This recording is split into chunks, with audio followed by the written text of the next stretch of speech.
Hello বলুন, আসসালামু আলাইকুম। আশা করি আপনারা সবাই ভালো আছেন। দেশে এবং দেশের বাইরে থেকে যারা আমার ছোট্ট ভিডিওটা দেখতেছেন তাদের জন্য অসংখ্য ধন্যবাদ। দেখেন ভাইয়েরা, বর্তমানে পানির কী অবস্থা। অনেক দিন দিন পানি বেড়ে কদ্দূর চলে এসেছে।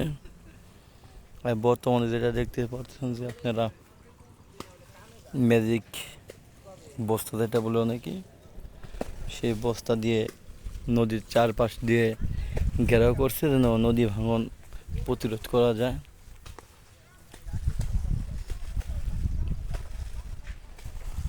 পানি শুধু। আর বর্তমান আমি যে স্থানে আছি, এটা বর্তমান স্থানটির নাম হলো গোপালপুর নদীর খেয়াঘাট। এই জায়গায় বিকেলে মনে হয় একটি মেলা ওরকম হয়, নানান রকম দোকান বসে, নানান লোক এই জায়গায় আসে।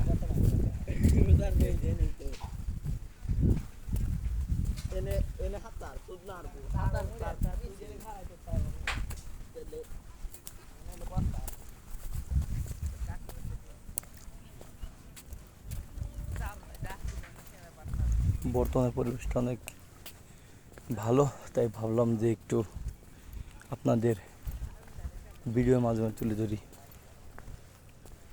এখানে বিকেলে অনেক দোকান বসে, যেটা মেলার মতন পরিবেশ তৈরি করে। আর এখন যারা এই স্থানে আসেন নাই, তারা অনেক মিস করতেছেন। আমি তাদের অনুরোধ করব যে একটু সময় করে হলেও গোপালপুর নদী খেয়াঘাটে একটু আপনারা সব বেরিয়ে যাবেন। আর এখানে অনেক ছোট নৌকা থাকে, যেগুলোর মাধ্যমে আপনারা এক পাশ থেকে আরেক পাশে নৌকা চলাচল করতে পারবেন এবং নৌকা বহন করতে পারবেন। সবাই ভালো থাকেন, সুস্থ থাকেন। হয়তো আপনাদের আবার অন্য একটি ভিডিওর মাধ্যমে কথা হবে। সবাই ভালো থাকেন, সুস্থ থাকেন। আসসালামু আলাইকুম।